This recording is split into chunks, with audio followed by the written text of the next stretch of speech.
Si mis padres siguieran vivos, hoy volverían a decirle a todo el mundo que yo seguí adelante con mi vida, que fui yo quien decidió alejarse de la familia, que preferí los ordenadores antes que nuestro apellido. Dirían que respetaron mi independencia, que me dieron espacio, que entendieron que yo no encajaba en el negocio familiar. Pero la verdad es mucho más incómoda. La verdad es que nunca me eligieron, y durante años fingieron que esa exclusión había sido mi decisión. Mi nombre es Olivia Montes, tengo 29 años, y durante 3 años completos desaparecí de la vida de mi familia. No hubo llamadas, ni mensajes, ni cumpleaños, ni Navidad. Nada. Hasta que una sola llamada lo cambió todo. Un abogado. Un testamento. Y un nombre que, cuando fue pronunciado en voz alta, hizo desaparecer sonrisas que llevaban décadas practicándose frente al espejo. Crecí en un barrio acomodado a las afueras de Boston, en una casa grande con jardín perfecto, piscina y una entrada flanqueada por árboles que siempre parecían más verdes que los de los vecinos. Mis padres, Javier y Carmen Montes, dirigían una empresa inmobiliaria respetada, fundada por mi abuelo y convertida con los años en un símbolo de estatus. Desde fuera éramos la familia ideal. Desde dentro, la jerarquía siempre fue clara. Mi hermana mayor, Claudia, era la elegida. 2 años mayor que yo, más sociable, más ruidosa, más cómoda en cualquier habitación llena de adultos importantes. Yo era la otra. La niña responsable. La que no daba problemas. La que podía esperar. Cuando éramos pequeñas, la diferencia parecía sutil. En Navidad, Claudia recibía el regalo exacto que llevaba meses pidiendo. Yo recibía algo educativo, algo útil, algo que me ayudaría en el futuro. En los cumpleaños, los suyos eran celebraciones grandes, con amigos, animadores y fotos. Los míos eran discretos, familiares, sin demasiada atención. Es que tú no necesitas tanto, decía mi madre con una sonrisa tranquila. Eres más independiente. Esa palabra se convirtió en la excusa para todo. En primaria gané un concurso regional de ciencias. Recuerdo subir al escenario, buscar a mis padres entre el público y encontrarlos, levantándose de sus asientos. Claudia tenía un partido esa tarde. Era solo un concurso, dijo mi padre después. El equipo de tu hermana depende de ella. Cuando traía sobresalientes, la respuesta era siempre la misma, eso ya lo esperábamos de ti. Cuando Claudia aprobaba por poco, había celebraciones. A ella le cuesta más, explicaba mi madre. Hay que motivarla. Yo aprendí que mi esfuerzo no sorprendía a nadie, y que la mediocridad de mi hermana era un logro digno de aplauso. Me refugié en los estudios. En la lógica. En los sistemas. Mientras Claudia acompañaba a mis padres a cenas, eventos y reuniones sociales, yo aprendía a programar.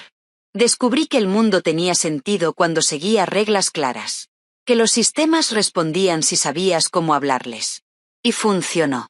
Me gradué entre las mejores de mi promoción. Cuando llegó el momento de elegir universidad, pedí estudiar ingeniería informática. Mi padre negó con la cabeza. Dijo que la empresa necesitaba perfiles de negocio. Mi madre fue más directa. Claudia estudiará empresariales. Ella continuará con la empresa. Tú deberías ser realista sobre tu lugar en la familia. Esa frase no fue una opinión. Fue una sentencia. Pedí préstamos. Trabajé mientras estudiaba. Viví en pisos pequeños, compartidos, comí lo justo y dormí poco. Y aún así, destaqué. Conseguí trabajo en una startup tecnológica en Seattle y me mudé sin mirar atrás. No por huir, sino porque por primera vez nadie me pedía que fuera menos para que otros se sintieran más. Construí una vida propia. Amigos que me respetaban. Un trabajo que valoraba mis ideas. Una identidad que no dependía de mi apellido. 3 años después regresé para una boda familiar. Fue un error. La noche anterior, durante la cena, mi padre se levantó con una copa en la mano y anunció, con orgullo, que Claudia se incorporaba oficialmente a la empresa como vicepresidenta ejecutiva y que estaba destinada a convertirse en la futura directora general. Todos aplaudieron. Yo me quedé inmóvil.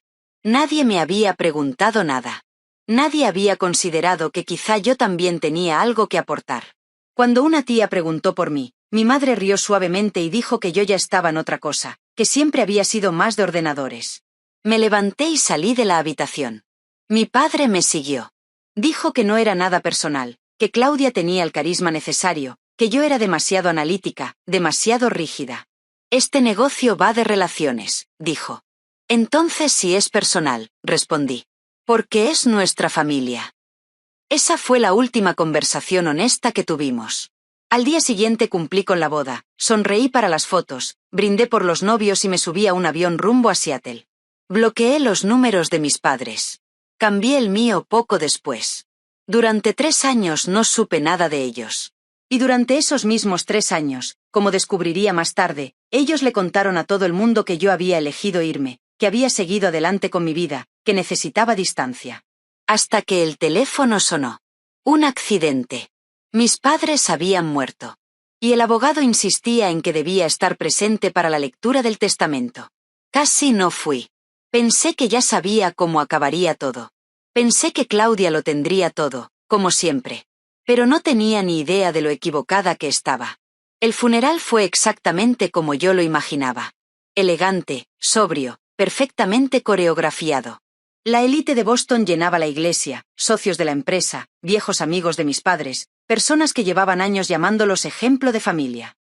Me senté en la primera fila, rígida, con las manos cruzadas, escuchando cómo todos hablaban de Javier y Carmen Montes como padres devotos que siempre habían apoyado a sus 2 hijas para que encontraran su propio camino. Claudia pronunció el discurso principal.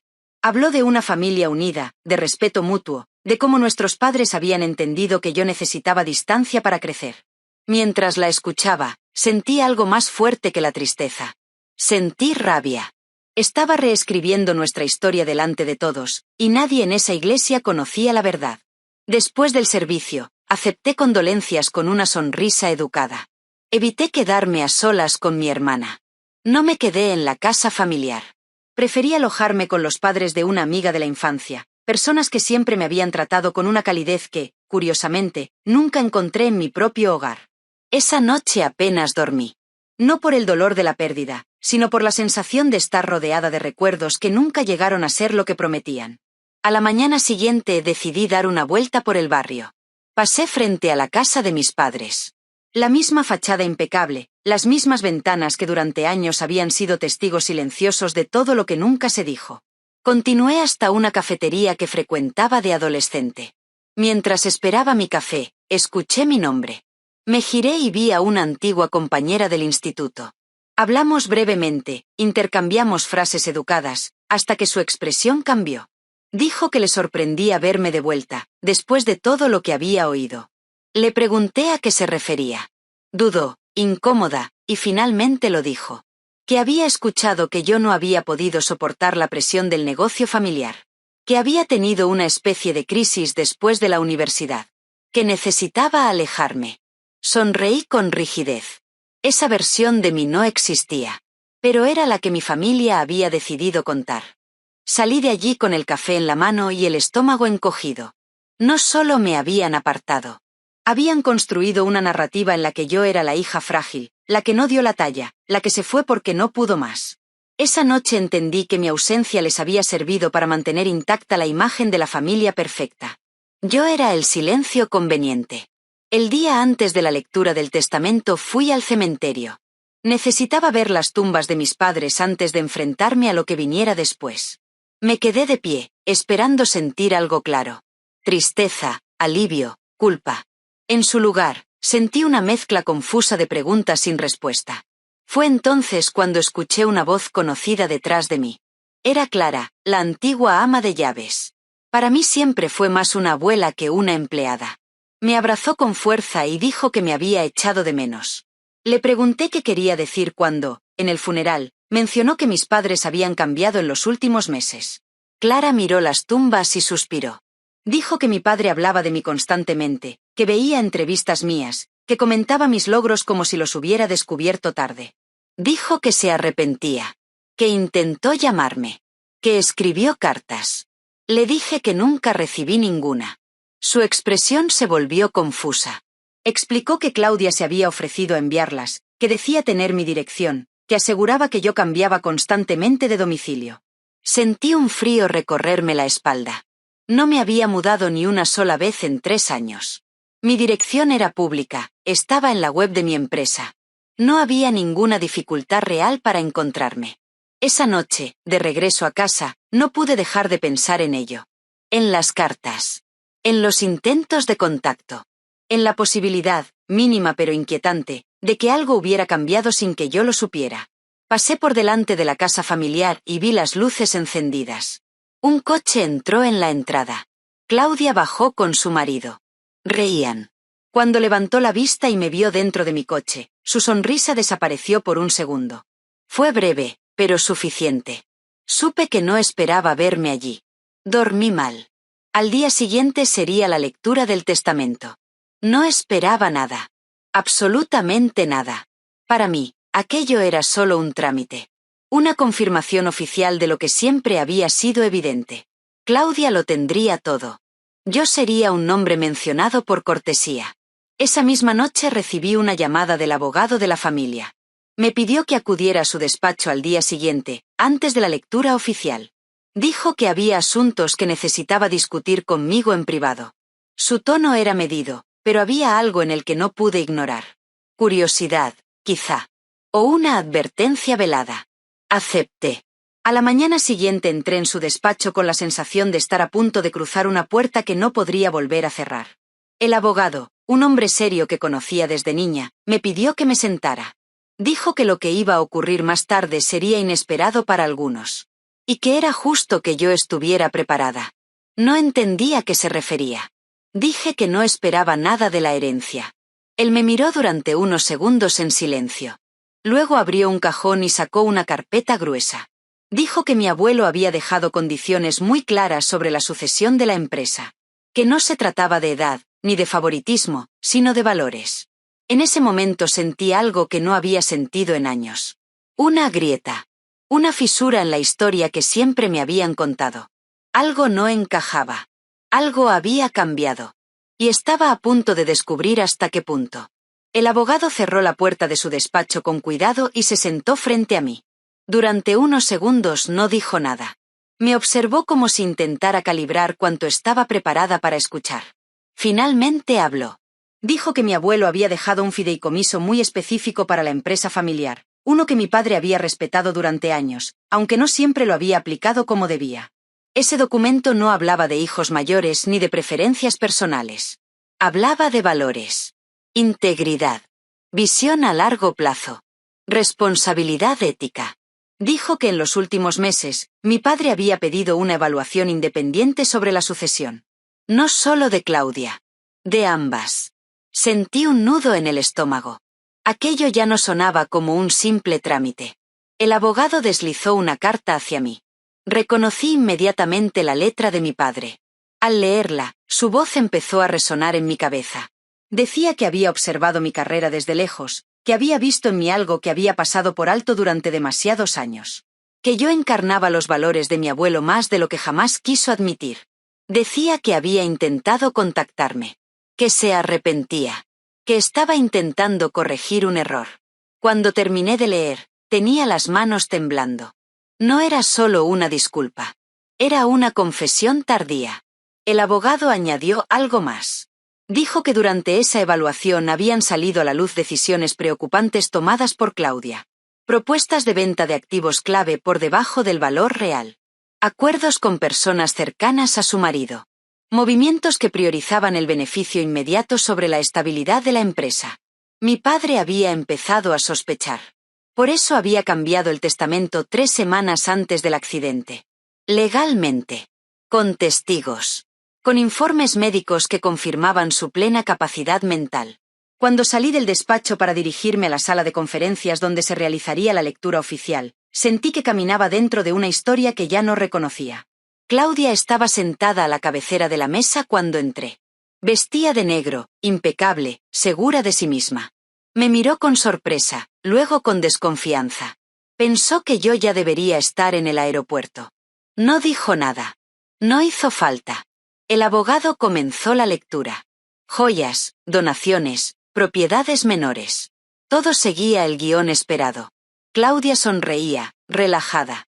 Cuando anunció que heredaba la casa familiar, su expresión se suavizó aún más. Entonces llegó el momento. El abogado carraspeó y empezó a leer la parte correspondiente a la empresa. Explicó las condiciones del fideicomiso original de mi abuelo.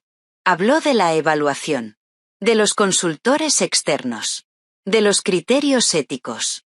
Claudia se inclinó hacia adelante, convencida de que aquello era solo una formalidad innecesaria. El silencio cayó sobre la sala cuando el abogado levantó la vista y leyó el nombre de la persona designada para asumir el control de la empresa. Olivia Montes. Durante unos segundos nadie reaccionó. Luego Claudia soltó una risa nerviosa.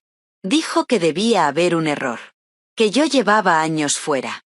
Que ella había trabajado allí toda su vida. El abogado respondió con calma.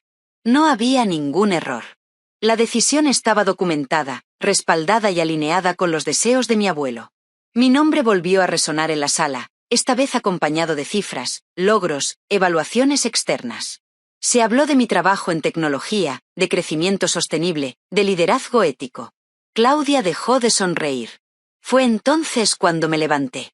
No había planeado hacerlo. Pero supe que ese era el momento. Dije que no me había alejado de la familia por capricho. Que había sido empujada.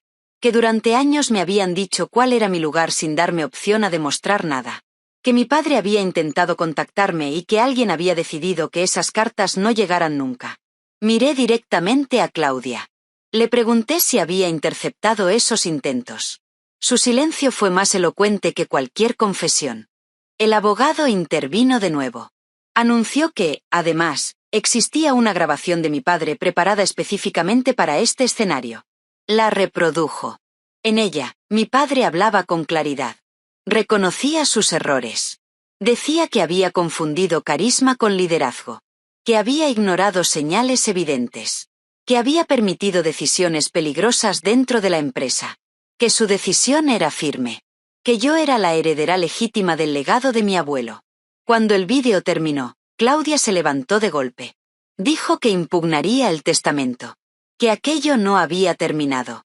Pero no había terminado para mí. Porque por primera vez en mi vida, alguien había dicho mi nombre en voz alta y lo había respaldado con hechos. La narrativa que habían construido sobre mí empezaba a resquebrajarse. Y aunque sabía que la batalla legal apenas comenzaba, también sabía algo más.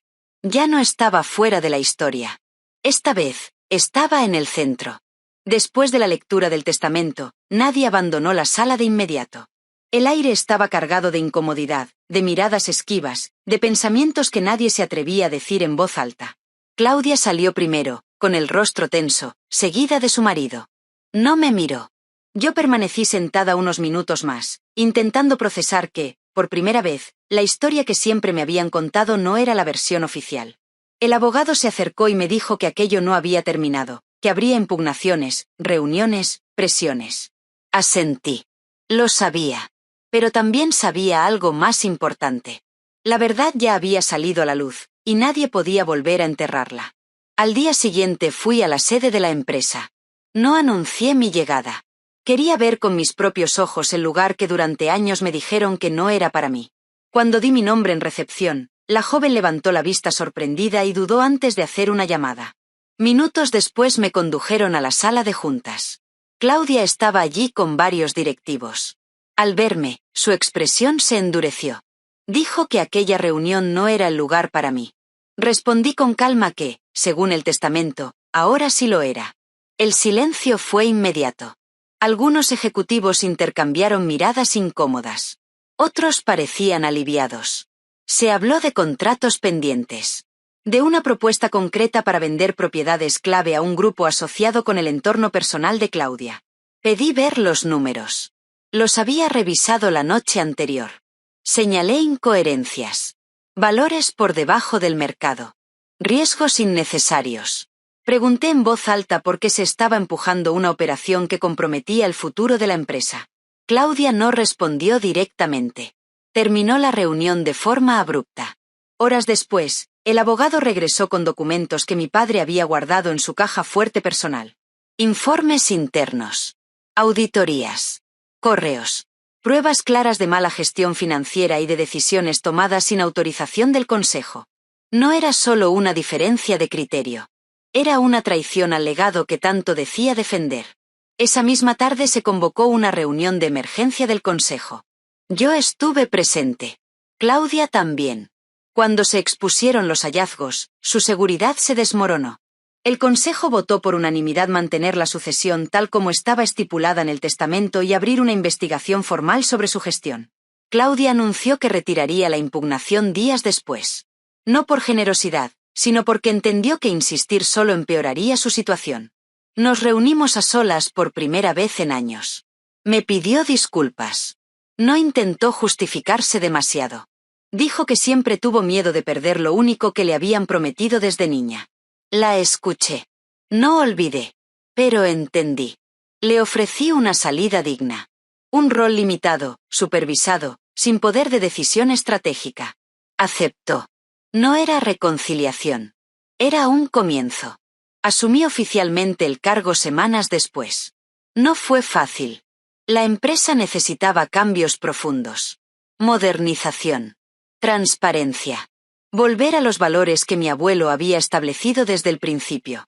Introduje procesos tecnológicos, auditorías abiertas, una visión a largo plazo que priorizara estabilidad y responsabilidad. Para sorpresa de muchos, funcionó. Los empleados respondieron. Los socios confiaron. La empresa no solo se estabilizó, empezó a crecer de una forma más sana. Una noche, sola en el despacho de mi padre, encontré su diario. Páginas enteras reflexionando sobre decisiones pasadas. Sobre errores. Sobre mí. Leí hasta que las lágrimas me impidieron seguir. No borraba el pasado. No compensaba los años de silencio. Pero era una verdad tardía, y a veces eso es lo único que llega. Hoy sigo viviendo entre dos ciudades. Mi vida no es perfecta. Mi familia tampoco. Pero por primera vez no estoy viviendo una historia que otros escribieron por mí. Recuperé algo más que una empresa. Recuperé mi nombre. Mi lugar. Mi voz. Y aprendí que a veces la justicia no llega cuando la esperas, pero cuando llega, lo cambia todo.